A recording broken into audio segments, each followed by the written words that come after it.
Bismillahirrahmanirrahim. Assalamualaikum warahmatullahi wabarakatuh.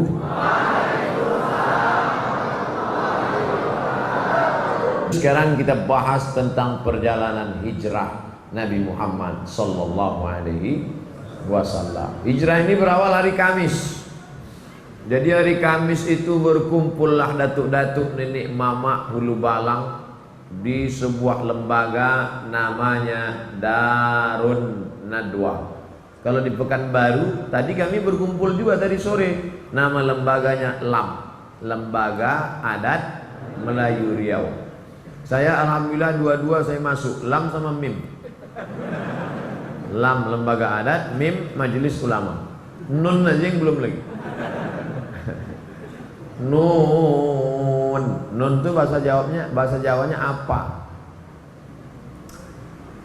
Berkumpullah mereka, nama lembaga itu Darun Nadwa. Yang mendirikannya namanya Kusoi. Siapa namanya? Kusoi.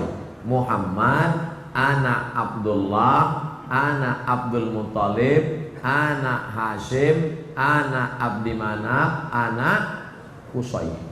Kita ulang sekali lagi. Muhammad, anak Abdullah, anak Abdul Muthalib, anak Hashim, anak Abdi Manaf, anak Kusoi. Kusoi inilah yang mendirikan lembaga namanya Darun Nadwa. Darun artinya rumah, Nadwa balai pertemuan. Kalau bahasa kampung awak, convention hall. Convention hall atau pokoknya yang ada shen-shennya itulah. Jadi berkumpullah datuk-datuk, nenek mama, hulu balang, panglima, semuanya hadir waktu itu. Judul agenda acaranya bagaimana menghabisi Muhammad. Pertama dibujuk, Muhammad, mau tak engkau dikasih sawit 2 hektar? Agak-agaknya lah waktu itu. Apa kata Nabi Muhammad? Wallahi ya ammi, demi Allah wahai paman, law wada'us syamsa fi yamini, seandainya mereka letakkan matahari di tangan kananku, bulan di tangan kiriku, ala an atruka hadzal amra ma taraktuh, tak akan kutinggalkan dakwah ini. Jadi metode yang pertama adalah dibujuk dan dirayu. Mau tak? Mau tak? Mau tak jadi? Tak mau dia. Tahta, harta, wanita. Tahta tak mau. Harta tak mau. Wanita tak mau. Kalau tidak mau dirangkul, maka dipukul. Metode itu yang sedang dipakai sekarang. Kira-kira mau tak? Saya pula ditawari jadi menteri, mana saya mau? Wakil presiden aja saya tak mau. Ada dirayu. Yang nawari Ustaz jadi menteri siapa? Tak ada. Ini kan cerita. Cepat betul tepatnya. Jadi yang pertama dirayu. Nabi Muhammad tak mampan dirayu. Karena surga itu sudah di kelopak mata dia, nampaknya. Nabi itu asal buka mata nampak surga. Awak buka mie ayam aja jauh, namun lagi surga. Nah, enak ya ceramah kok di kampung kita sendiri, nyantai.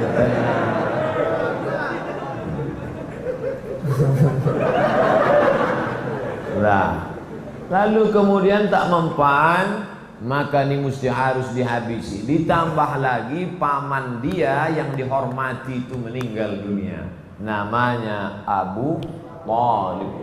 Orang segan mau membunuh dia karena paman dia Abu Thalib. Mana orang berani? Samalah macam saya di Pekanbaru. Mana berani orang musik saya? Itu anak buah Pak Ilyas Susti. Macam-macam nanti kalian tengoklah. Mana orang berani? Ceramah saya di Rokan Hulu, mana orang berani? Itu geng Pak Ahmad tuh. Begitu Pak Ahmad berhenti jadi bupati, dicoret nama kita.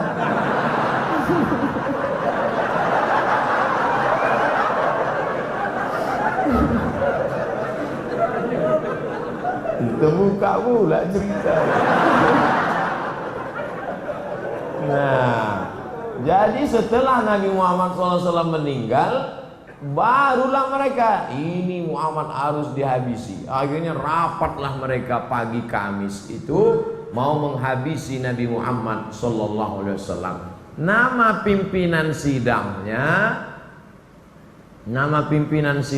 namanya Abdul Uz. Nama pimpinan sidangnya namanya Umar bin Hisham.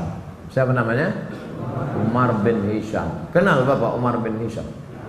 Kalau saya sebut nama kerennya, oh, Abu Jahal. Makanya kalau kenalan sama orang jangan kasih satu nama. Nama siapa? Umar bin Hisham. Nama di FB Abu Jahal. Umar bin Hisham itu Abu Jahal.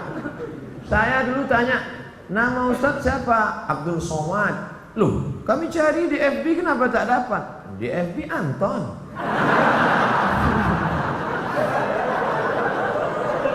Nah, jadi nama kerennya Abu Jahal. Abu Jahal. Abu artinya bapak, Jahal bonga. Abu Jahal Pak Bonga. Namun enggak ada itu. Jadi Abu Jahal tadilah pimpinan sidang paripurna nih. Sidang paripurna. Kok bisa pula lah Bonga jadi ketua sidang? Karena yang memilih itu goblok. Maka naik Bonga. Yang tersinggung dengar ceramah saya. Nah, beberapa orang yang tersinggung tuh 2-3 hari sudah tuh mati. Bukan saya hebat, enggak, memang ajalnya udah sampai. Jadi sidanglah. Agenda sidang kita hari ini bagaimana menghabisi Muhammad sallallahu alaihi wasallam. Ada pendapat angkat tangan satu. Entah dari partai apa waktu itu. Saya angkat tangan gitu ya. Saya komisi sekian, saya tak sebut nama, dia tersinggung pula. Apa pendapat kamu? Muhammad ini kita antar ke tempat yang jauh. Cari tempat jauh, antar. Kira-kira ke Tenayan Raya. Campakkan di tempat pembakaran batu-batu. Bagaimana peserta sidang yang lain? Anggota parlemen, setuju? Tidak, saya tak setuju. Kenapa? Jadi mereka di Darun Nadwa itu berdebat juga. Jadi orang kafir musyrik jahiliyah itu di parlemen rakyat itu berdebat. Bukan tidur mereka, enggak. Jadi kalau ada anggota DPR tidur itu lebih parah dari parlemen jahiliyah. Berdebat mereka. Karena arti parlemen, parle itu artinya bicara. Parle artinya bicara. Parlemen artinya orang yang dipilih memang untuk bicara. Maka pilihlah orang yang matanya terjaga untuk membicarakan hak-hak kita. Ini kemana arah bicara Ustaz? Pokoknya tangkap aja lah. Ini nampaknya makin banyak persekusi. Apa takut? Awak baik-baik dipersekusi juga. Bagus lepaskannya semua kan?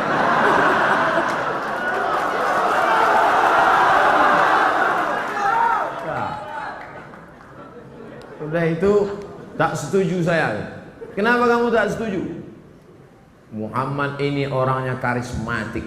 Kalau sampai kita campakkan dia ke tempat yang jauh itu, tiba-tiba di sana nanti pengikutnya banyak dan dia akan kembali ke Makkah dan kita akan mati dibunuh oleh pengikutnya. Berpikir juga parlemen ini. Wah, bahaya ini. Jadi kalau gitu tak usah kita kirim dia, tak usah. Bahaya. Oke, ada peserta yang lain? Ada. Jadi otaknya bekerja mereka ini. Tak ada yang off otaknya. Kerja. Bagaimana menghabisi Muhammad? Pendapat satu tolak. Tak setuju ya? Tidak. Ada pendapat lain? Ada. Apa pendapat kamu? Pendapat saya begini. Kita buat kotak kayu, letakkan di samping Ka'bah, masukkan Muhammad ke dalam sallallahu alaihi wasallam. Masukkan dia ke dalam, jangan kasih makan, jangan kasih minum, biarkan dia kering di samping Ka'bah. Gimana? Ini modalnya kan lebih efisien, hemat biaya, mengatasi masalah tanpa masalah. Pegadaian syariah. Kata anggota parlemen yang lain, saya tak setuju. Kenapa? Karena jangan kalian sangka di samping Makkah ini tak ada pengikutnya. Pengikut dia banyak. Kalau sampai mereka melihat pemimpin karismatik mereka dibuat begini kering di samping Ka'bah, maka Makkah akan bergejolak, terjadi revolusi umat besar-besaran. Jadi kalau gitu pendapat pertama tolak, tolak. Pendapat kedua tolak juga, tak bisa kita pakai, tidak. Akhirnya suasana sepi, kata pimpinan sidang, kalau gitu kita break dulu, kita mabuk-mabuk dulu sebentar.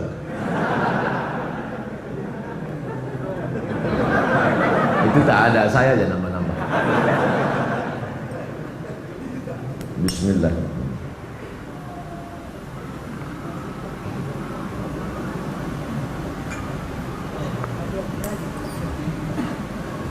Ada pendapat yang lain? Ada.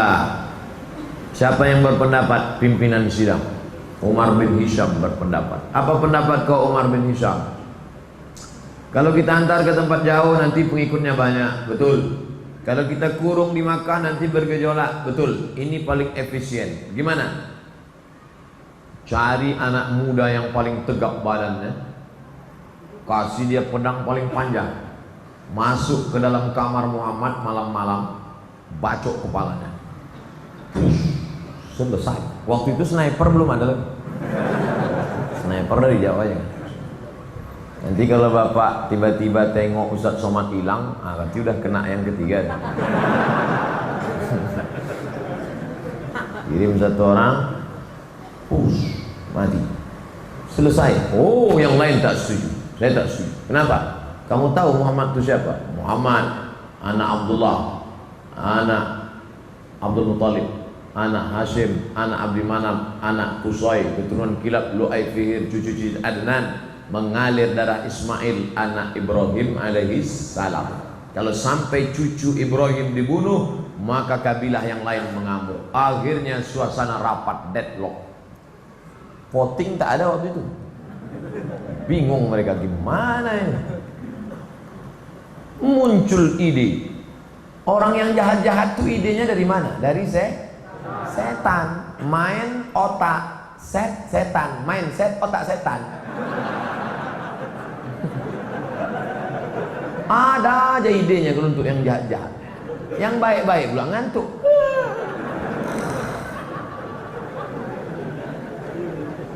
Yang otak-otak kotor, otak-otak sungsang, otak-otak bekudis, otak-otak bekurak, ada aja ide di otak. Gas terus. Tak itu. Nampaknya makin banyak daerah batal ini. Jadi gimana? Kata Abu Jahal, aku ada ide. Gimana caranya? Jangan utus satu orang. Kalau satu orang yang membunuh, pasti dicari. Kalau satu orang bunuh, dia nanti akan dicari dan satu suku akan ditangkap. Jadi gimana caranya? Satu suku utus satu orang, satu suku utus satu orang, satu suku satu orang. Semua suku mengutus. Kalau semua membunuh, siapa yang mau ditangkap? Inilah ide korupsi berjamaah. Kalau satu tangkap, tapi kalau ramai-ramai siapa mau tangkap? Betul kan? Banyak yang setuju kan?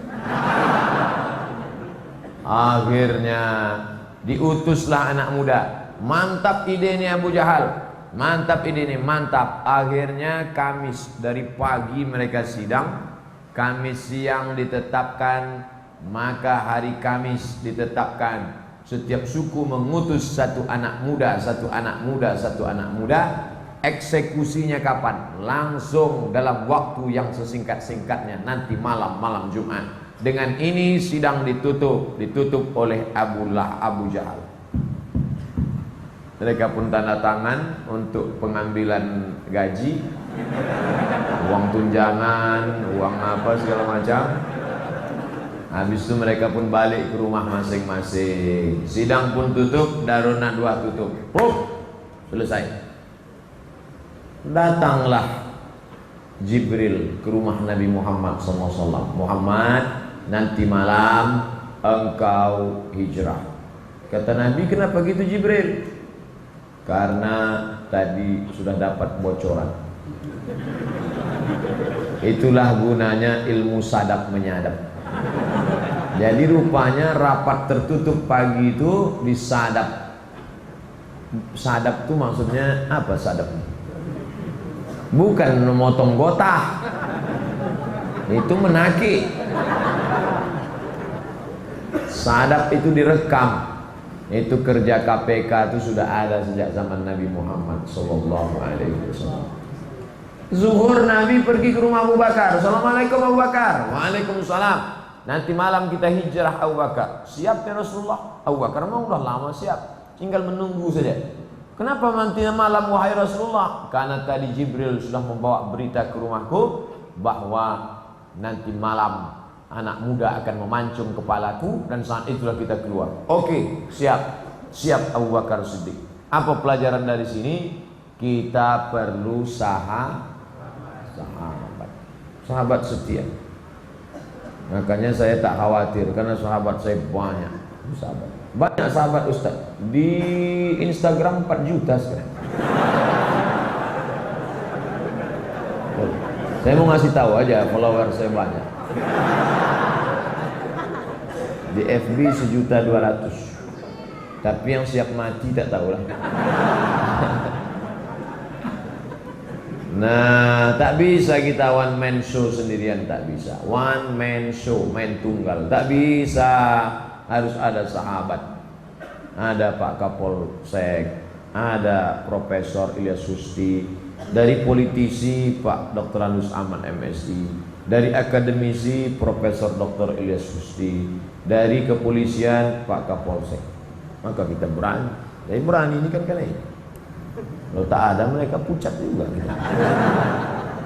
Nah, Nabi Muhammad SAW bisa saja sendirian, tapi Allah mau mengajarkan kita hidup bersahabat, berjamaah. Makanya yang masuk Islam itu tidak sendirian. Idza jaa nasrullahi wal fath wa ra'aitan nasa yadkhuluna fi dinillah afwaja. Afwaja itu berkelompok-kelompok. Maka saya senang malam ini yang datang kelompok berikut ini. Kelompok anak muda, pemuda hijrah. Kelompok anak muda, jombloan sejati. Kelompok anak muda, geng motor syariah. Kelompok anak muda, jilbabers, hijabers. Kelompok anak muda, pemuda bertatu tobat. Kelompok anak muda banyak. Itu yang disebut dengan wara'aitan nasa yadkhuluna fi dinillahi afwaja. Apa nama geng kalian? Afwaja. Mantap. Nah, lalu kemudian Abu Bakar sudah siap. Nanti malam ya Abu Bakar. Ya, Nabi pulang ke rumah, siap, packing barang. Lalu kemudian malam itu habis Isya dia tidur. Nabi itu tidurnya habis Isya. Kita tak pula tidur habis Isya.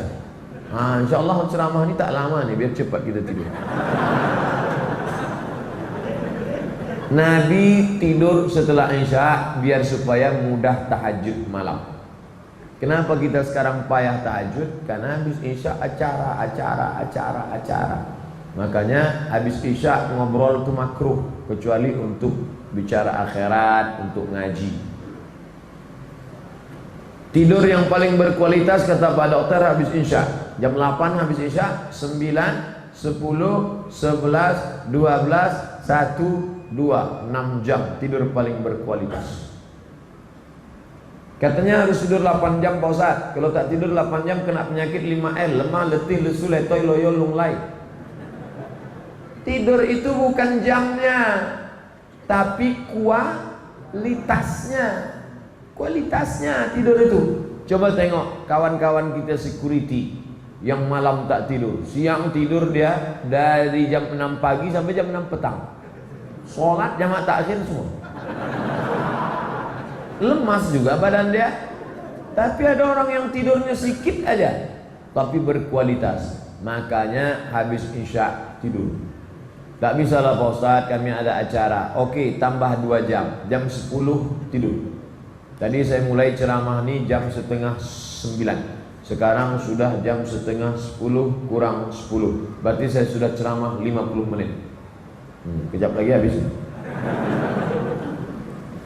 Nah, lalu kemudian Nabi pun tidur habis isya 9, 10, 11, 12, 1, 2. Pas jam 1 jam 2 dia pun bangun, keluar dia dari kamar. Waktu keluar dari kamar, anak-anak muda sudah siap menghunuskan pedang, mau masuk memancung kepalanya. Saat dia keluar itulah terjadi mukjizat.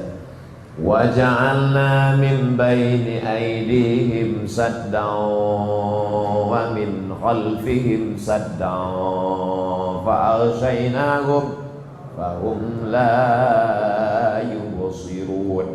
Wa ja'alna min baini aydihim sadda, di depan mereka tembok, wa min khalfihim sadda, di belakang mereka tembok, fa aghshaynahum, kami tutup mata mereka, fahum la yubsirun, mereka tak bisa menengok Muhammad.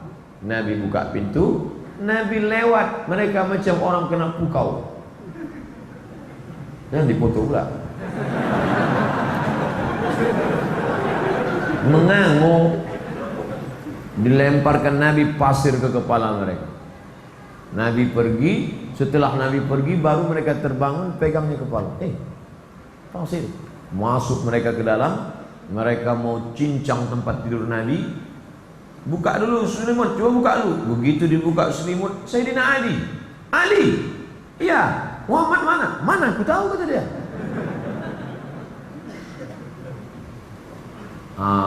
Ini ayat kalau baca Yasin nanti cerita tentang Nabi keluar. Itu ayat dalam surat Yasin itu cerita tentang Nabi keluar malam hijrah. Bukan itu ayat mantra. Nah, ini dibaca pula biar supaya tak kena razia. Kebetulan SIM mati, STNK belum perpanjangan. Pas nampak polisi razia, wa ja'alna min baini aydihim saddan fa aghshaynahum fahum la yubsirun. Prit, semprit Pak Kapolsek, semprit. Kok nggak mempan ya Pak Ustadz? Orang sama-sama ngaji. Mana mempan?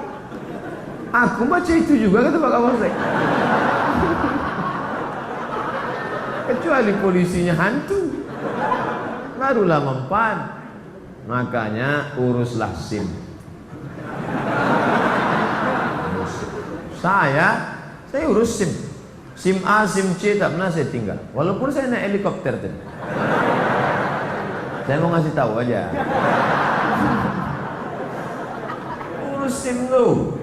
Kalau pakai helm, yakinkan sampai berbunyi klik. Klik baru jalan. Kemarin waktu naik motor di Pematang Rebah, klik sampai tempat ceramah, tak pula bisa buka. Dipotong pakai pisau. Cemas saya. Cemasnya tak berapa, malunya itu. Sempat viral, helm tak terbuka. Nah, lalu kemudian keluar Nabi, ditanya mereka kemana Ali? Aku tak tahu, kata Ali. Nabi pun langsung ke rumah Abu Bakar Siddiq. Abu Bakar pun menemani Nabi SAW. Naiklah mereka ke atas, nama bukitnya Jabal Thur. Jabal Thur. Kalau tempat Nabi menerima wahyu, Jabal Nur. Tulisannya sama, alif, lam, garis, waw, ra. Yang satu titiknya satu, nur. Yang satu titiknya 3, Thur. Bukan saur, Thur. Letakkan ujung lidah di gigi atas. Payah bahasa Arab nih Pak Ustaz. Thur itu ada dalam bahasa Inggris. Health, WHO. World Health Organization. Kan tak ada dalam bahasa kita tak ada. Saya suka Ustaz Somad. Tak ada. Itu bahasa Arab ada. Hari apa ini? Hari Selasa, Yaumul Thulatha. Nama bukitnya namanya Jabal Thur. Naiklah ke atas. Saya Jabal Nur pernah saya naik. Jabal Nur naik. Jabal Thur jarang orang naik. Bukitnya terjal, tinggi ke atas. Naiklah Nabi ke atas bersama Abu Bakar Siddiq. Tidak pakai senter. Karena kalau pakai senter, kafir Quraisy menengok dari bawah. Itu dia, tangkap. Gelap-gelap naik mereka ke atas. Jadi kalau nampak nanti kawan naik motor lampunya mati, itu karena takut ditangkap kafir Quraisy.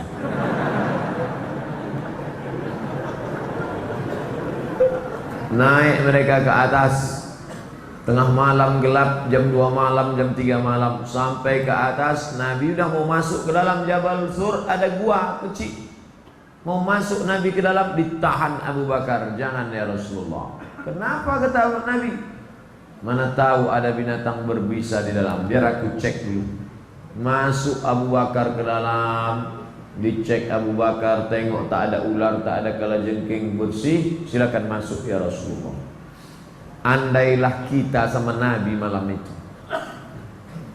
Andai saya lah sama Nabi waktu itu, saya persilakan ya Rasulullah, silakan masuk.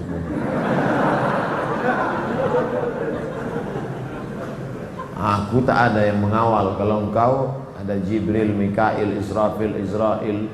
Kalau aku siapa? Satpol PP pun tak ada.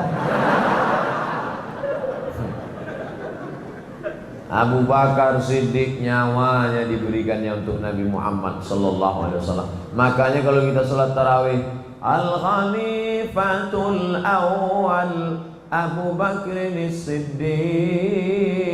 Apa kata jamaah? Radhiyallahu an.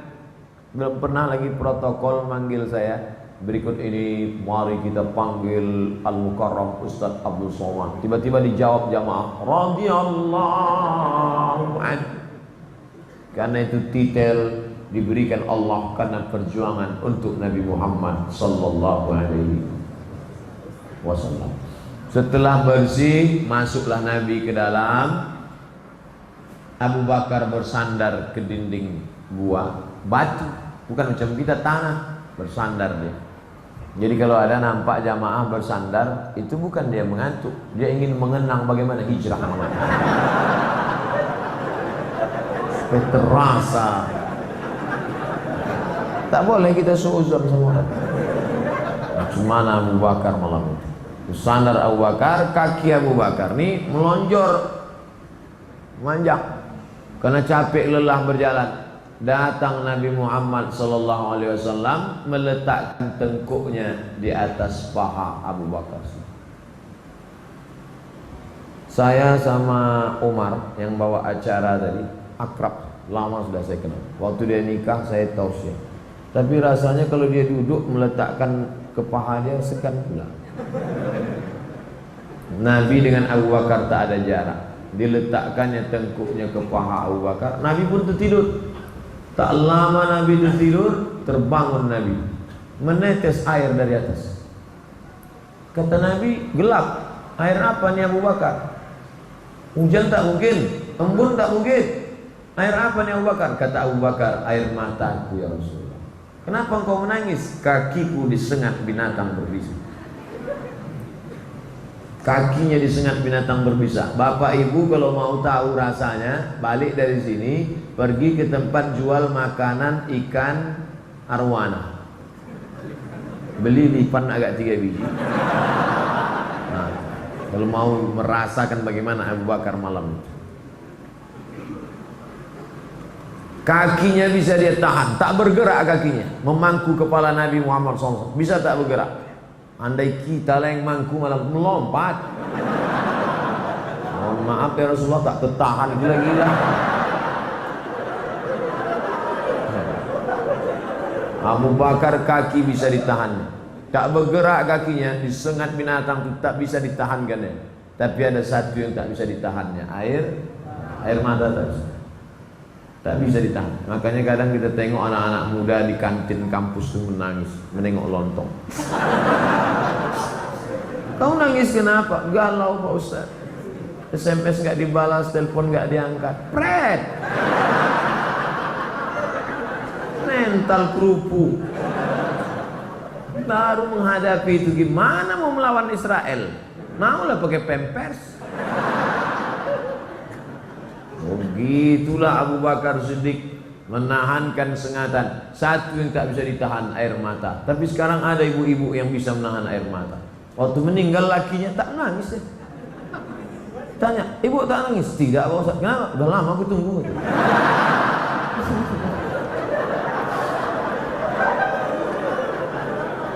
Tidak jamaah Al-Ikhlas, jamaah dekat-dekat sini juga. Lalu kemudian sampailah pagi, malam apa itu? Malam Jumat, malam Sabtu, malam Ahad, 3 malam, 3 hari 3 malam mereka transit di sana. Yang ngirim makanan siapa? Perempuan namanya Asma, pakai Hamzah. Asma. Kalau Asma Sosa Ongo. Ini namanya Asma binti Abi Bakar. Saya laki-laki sehat. Rasanya kalau disuruh bawa nasi ke atas. Asma 3 hari 3 malam membawakan makanan. Apa pelajaran dari sini? Pentingnya peranan perempuan. Jangan katakan Islam tak mempedulikan perempuan. Nih, pelajaran dari hijrah Nabi Muhammad SAW. Perempuan naik ke atas membawa makanan. Selama 3 hari berita hiruk pikuk di Makkah ini harus disampaikan ke Nabi di atas. Berita di Makkah sampai ke atas. Berita di Makkah sampai ke atas. Siapa yang membawa berita? Namanya Abdullah. Malam dia di atas, siang dia di Makkah. Dengar berita, naik ke atas. Apa makna pelajaran dari sini? Pentingnya update status. Makanya nanti kalau ada kawan sedikit update.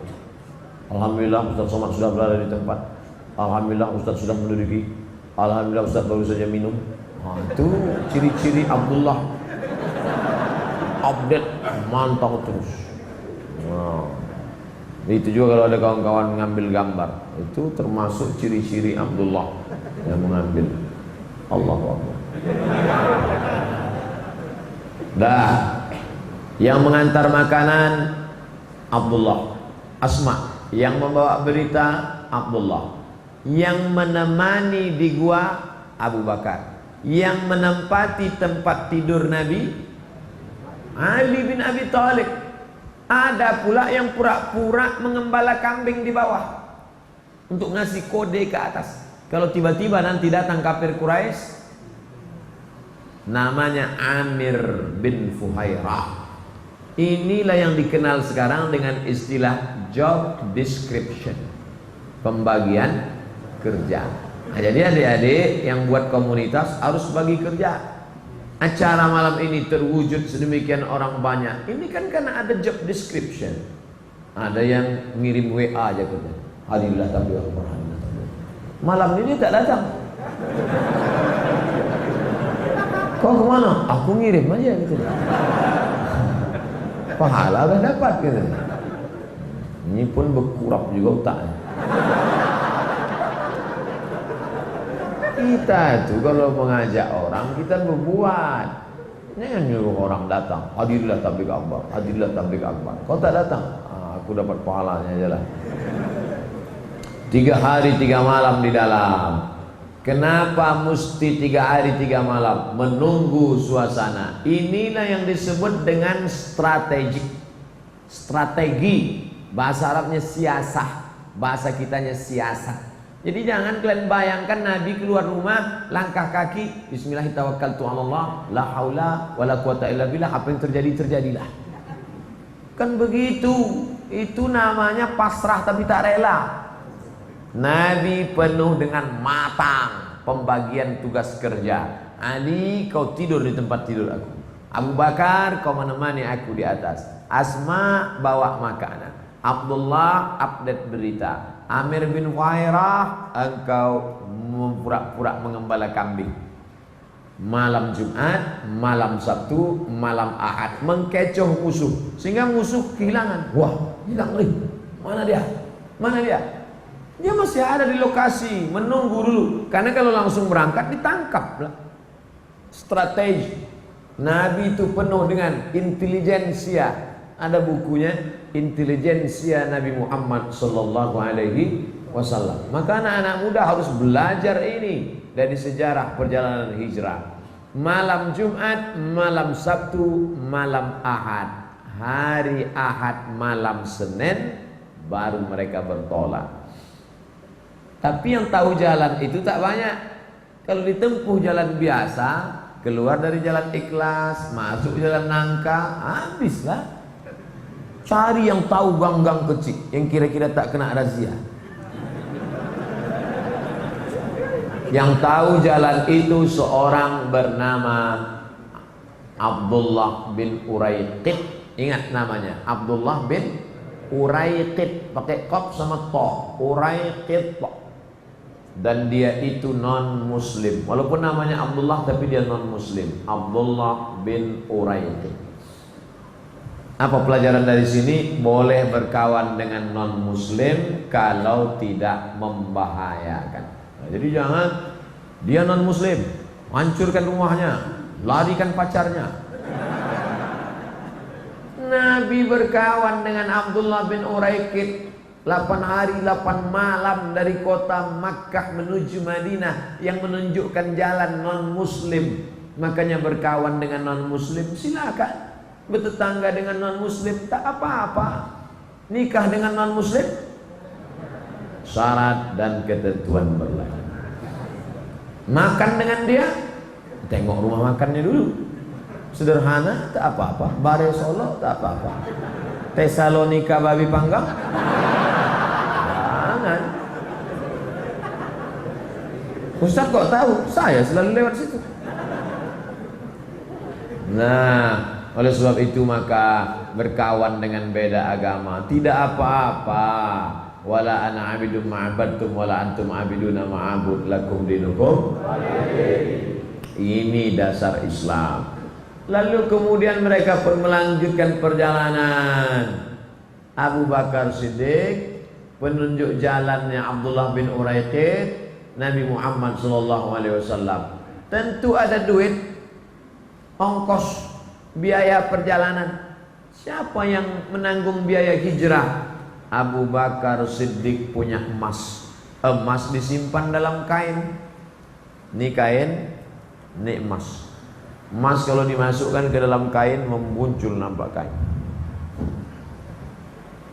Datanglah ayah Abu Bakar. Nama ayahnya itu, nama ayahnya Abu Quhafah. Nama siapa nama ayahnya? Abu Quhafah. Ingat, Abu Quhafah. Abu Quhafah ini tak Islam, benci sama Nabi Muhammad. Datang dia menjumpai Asma. Asma, ya, ayah kau mana? Ayah sudah pergi sama Muhammad sallallahu alaihi wasallam. Mana emasnya? Aku curiga jangan-jangan emasnya sudah dibawa Muhammad ini.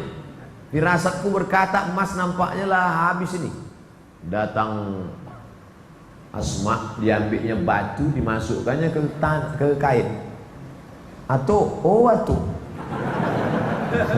Kata Asma, atuh, ya, coba atuh pegang. Dipegang atuh tadi. Ini emasnya, iya tuh. Oh masih banyak ya. Padahal batu. Itu boleh membohongi orang buta yang bongak, tolol, goblok. Siasat, ini sedang siasat ini. Akhirnya Abu Quhafah itu masuk Islam juga. Tapi nanti setelah 8 tahun hijrah, pindah balik ke Makkah, baru dia masuk Islam. Abu Quhafah masuk Islam. Makanya jangan nonton cuman CD kedua, CD ketiga masih ada. Pegang, ini emasnya, ya. Padahal batu. Emas itu sudah dibawa perjuangan. Makanya nanti kalau ada ustadz ceramah isinya mencaci maki Abu Bakar, Itu ciri aliran sesat, mencaci maki Abu Bakar. Abu Bakar pengkhianat, Abu Bakar merampas kekuasaan Ali. La tasubbu ashabi, jangan kau caci maki sahabatku.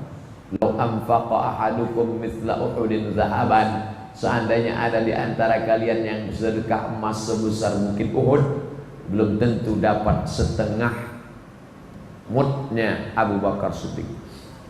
Habis hartanya untuk Islam. Kita apa? Kita apa perjuangan kita untuk Islam? Kotak tadi aja hilang entah kemana kan? Keluarkan kotak tadi balik.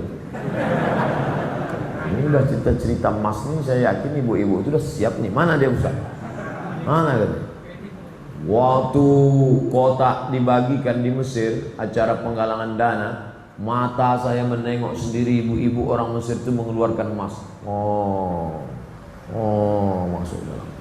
Kalau mau nengok di Masjid Ikhlas, coba sudah. Besok pas dibawa ke Ramayana, rupanya imitasi. Orang yang bersedekah emas imitasi masuk surga, surganya imitasi juga. Lalu kemudian mereka pun melanjutkan perjalanan. Sampai di tengah perjalanan, tiba-tiba nampak abu. Bahasa Indonesianya apa tuh? Debu, abu. Ya Rasulullah, ya. Aduh, abu ya Rasulullah. Ada debu ya Rasulullah. Ditengok Rasulullah, oh ada orang mengejar kita. Karena orang kalau naik kuda kencang, itu debunya naik ke atas. Ada orang mengejar. Rupanya yang mengejar itu namanya Suraqah. Pakai kok, Suraqah. Sampai ke kampung kita serakah. Dikejarnya Nabi kencang. Begitu sudah mau sampai menangkap Nabi, ujung kaki kuda depannya terperosok ke pasir, jatuh, bergelinding, berguling, jatuh. Padahal seumur hidup naik kuda tak pernah jatuh. Macam saya, mana pernah saya jatuh? Ada 2 kali, itu pun kudanya pelan. Jatuh. Akhirnya sadar dia, dikejarnya lagi Nabi Muhammad, dicegatnya Nabi, stop. Aku Suraqah seumur hidup tak pernah jatuh dari kuda, pembunuh bayaran. Tapi sekarang aku sadar, rupanya yang ku kejar ini bukan manusia biasa. Engkau manusia bukan biasa. Maka hari ini itu maknanya ada orang yang keluar dari rumah dengan niat jahat, tapi di tengah jalan bisa menjadi baik. Tapi sebaliknya ada orang yang dari rumah baik, tiba-tiba di jalan menjadi jahat. Apa pelajaran yang bisa kita ambil? Jangan sampai di akhirat kita malu sama Suraqah. Waktu itu Suraqah sudah ditawarkan, kalau kau bisa membawa kepala Muhammad, kau akan dikasih 100 ekor onta. 1 ekor onta paling murah 30 juta. Itu pun onta-onta yang udah berkurap lah itu. Kalau 1 ekor onta 30 juta kali 100 berapa? 3 miliar mas bro. 3 miliar. Kalau onta yang mahal yang bagus 70 juta, 7M. Mau berangkat dari rumah niat kepala Muhammad 7M, kepala Muhammad 7M, kepala Muhammad 7M. Tapi begitu jatuh dia menemukan titik baliknya, tak ada harga 7 miliar. Apa kata Nabi? Aghib anna Suraqah, kau balik ke Mekah, jangan ceritakan tentang kami. 7 miliar tak ada harganya, tapi ada kebahagiaan yang tak dapat ditebus dengan harta. Apa dia? Iman. Apa dia? Kelapangan dada. Oleh sebab itu maka kalau ada orang mengatakan semua bisa dibayar dengan uang, ada yang tak bisa dibayar dengan materi. Kebahagiaan hati, kelapangan yang dirasakan oleh Suraqah saat itu. Apa pelajaran yang perlu kita ambil? Ada orang keluar rumah niatnya mau memancung Muhammad sallallahu alaihi wasallam. Ada orang keluar rumah niatnya mau dapat cari harta haram, tapi di tengah jalan dia bertaubat. Betapa malunya. Dari rumah niatnya Bismillah tawakkaltu 'ala Allah la haula wala quwata illa billah sampai ke tempat itu. Tak usahlah ceritakan. Jadi makin banyak orang sakit hati. Lanjut perjalanan.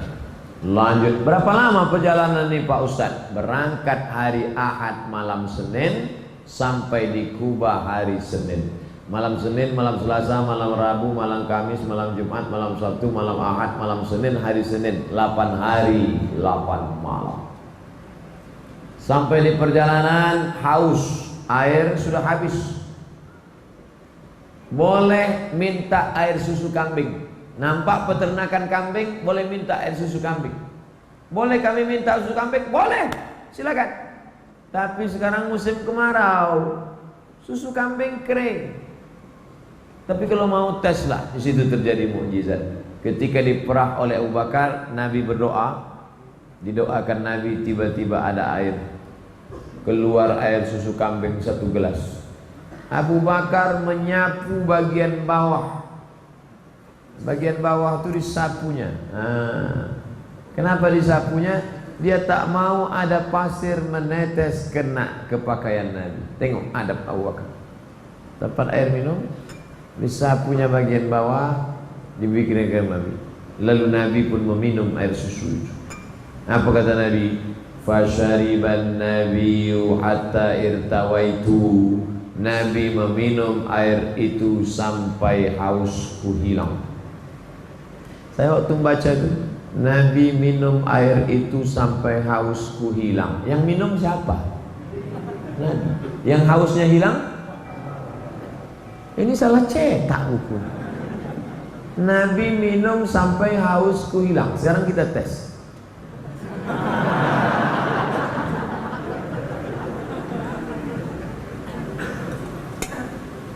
Keluar status, melihat Ustadz minum, hausku menjadi-jadi. Abu Bakar sudah sampai pada tingkat merasakan tenggorokan Muhammad sallallahu alaihi wasallam. Air susu lalu di tenggorokan siapa? Tenggorokan Muhammad. Tapi yang lega tenggorokan siapa? Kalau sampai ke tingkat itu, itulah ukhuwah. Tapi jangan dibalik. Banyak juga sekarang anak muda tak nikah. Kau kenapa tak nikah? Nengok kau nikah, aku sudah terasa nikah. Mendengar dan oleh sebab itu maka inilah puncak daripada ada orang sekedar simpati. Kasiannya Abu Bakar sudah sampai pada tingkat di atas simpati. XL itu Pak Ustaz. Empati, merasakan perasaan kawan. Inilah yang dikenal dengan tenggang rasa, tepos liro. Puncak daripada cinta, puncak daripada ukhuwah Islamiyah, puncak daripada persaudaraan adalah merasakan perasaan orang lain. Maka kita paham hijrah itu kenapa tidak kun payakun. Padahal kalau mau ngapain 8 hari 8 malam. Minal masjidil harami ilal masjidil aqsa. Naik lagi ke Sidratul Muntaha. Tak sampai semalam selesai. Innama amruhu iza arada syai'an ayaqula lahu kun. Kenapa perjalanan ini 8 hari 8 malam? Dengan berjalan kita kenal dengan orang. Kau kenal dengan si fulan? Kenal. Pernah kau jumpa? Enggak, kau belum kenal. Kau kenal dengan si fulan? Kenal. Pernah kau salaman sama dia? Belum, kau belum kenal. Kau kenal dengan si fulan? Kenal. Pernah kau seperjalanan sama dia? Tidak, belum kenal. Berjalan sama orang, barulah sadar kita. Selama ini dia nampaknya sabar, berwibawa, rupanya perut kenyang. Waktu lapar, nampak musang berbulu harimau. Bapak Ibu yang dimuliakan Allah Subhanahu wa ta'ala. Makanya kalau mau kenalan sama orang, banyak perjalanan. Saya ingin berkenalan dengan anak-anak muda ini. Nanti sampai masanya kita akan sama-sama berjalan touring kita nanti. Barulah kita kenal. Baru tahu kawan mana lawan ketika busi mati. Barulah tahu. Nengok mati ya, iya. Dan tapi ada kawan yang masya Allah mati ya, iya. kasihnya mancis nih, bakar aja.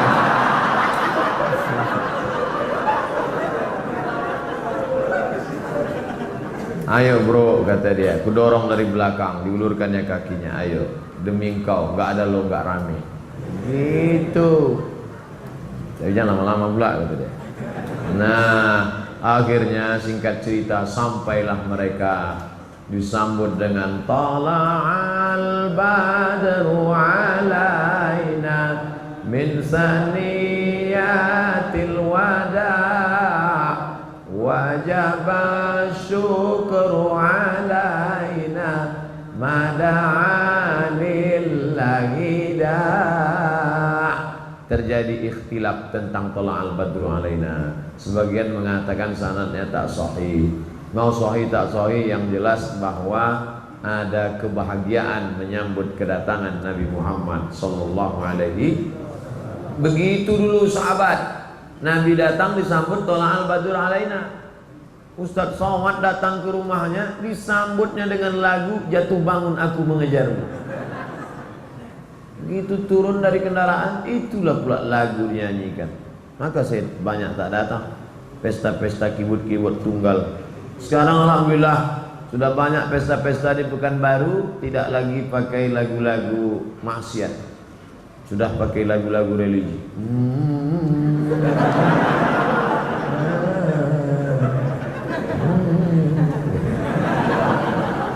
Tengok suaranya mantap, tengok berkumis.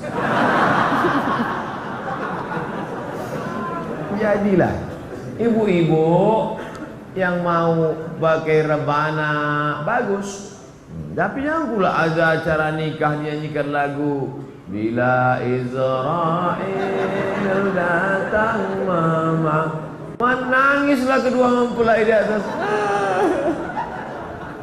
Sesuaikanlah sama lagu bahagia, lagu ini. Barakallahu lakuma wa baraka alaikuma. Barulah ini enggak lagu No Woman No Cry. No Woman No Cry.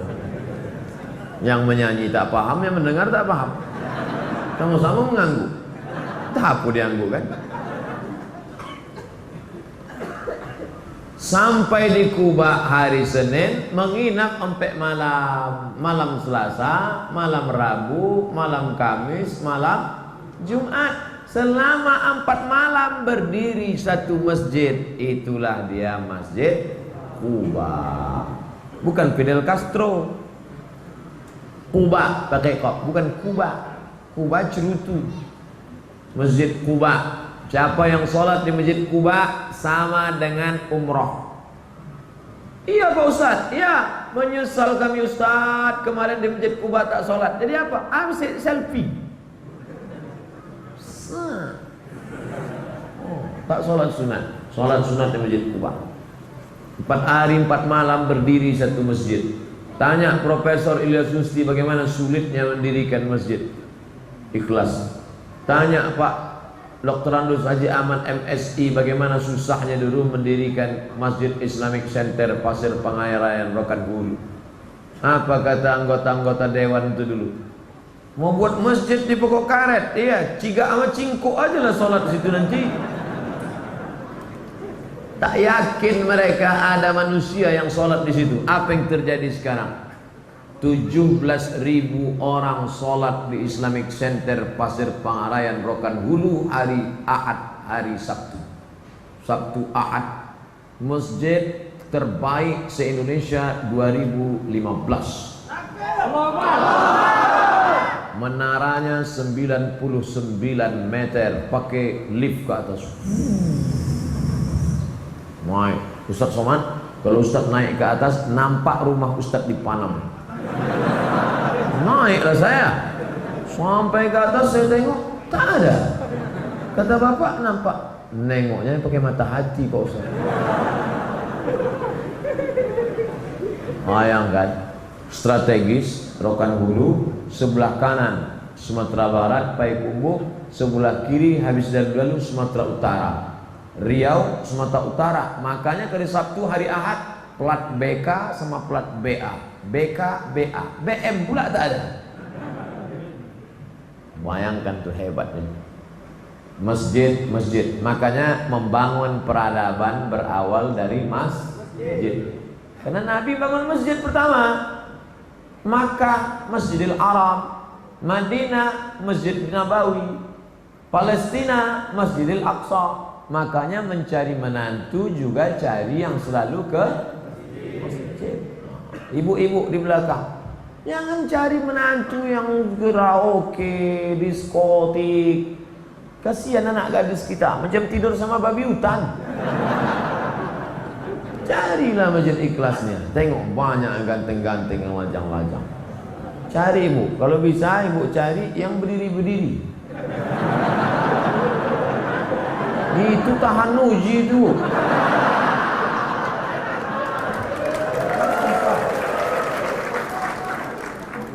Tadi mulai ceramah jam setengah 9, sekarang jam 10. Udah 90 menit saya ceramah. Tak terbayangkan gimana kesemutannya. Tapi mereka, mudah-mudahan anak-anak lajang ini ditemukan dengan jodoh yang baik-baik. Yang bilang amin, itu yang belum nikah. Yang udah pula. Dia tak tahu bini di belakang. Nah, sesudah itu hari Jumat bertolaklah Nabi dari Kuba tadi menuju tempat namanya Yathrib. Apa namanya? Ya, pakai sa, Yathrib. Yathrib artinya tanah mati, tanah tandus, tanah busuk, tanah banyak kuman dan penyakit. Bayangkan kalau kamu kemana? Ke Yathrib. Tanah mati, tanah busuk, tanah banyak kuman dan penyakit. Dirubah Nabi namanya menjadi Al-Madinah Al-Munawwarah, kota peradaban yang terang benderang. Jadi kalau ada orang mengatakan what is in a name? Apalah arti sebuah nama? Nama penting saudaraku. Nama itu penting. Kamu mau ke mana? Masjid Al-Ikhlas. Penting. Kamu masjid kemana? Aku mau ke masjid. Ada tuh masjid Simpang itu. Nama penting. Nabi merubah nama tempat menjadi Al-Madinah Al-Munawwarah. Sampai di Madinah dibangunlah Masjid Nabawi, lalu dipersaudarakan antara orang Makkah Muhajirin dengan orang Madinah Ansor, dipersaudarakan antara orang Islam dengan orang Yahudi. Maka peradaban dari masjid. Kalau mau melihat umat ini bangkit, maka ramaikan lagi masjid. Saya tak perlu menceramahi Bapak Ibu karena Masjid Ikhlas sudah mau meletup saking ramai, sampai keluar, sampai di jalan. Mudah-mudahan kita semua istiqomah insyaallah.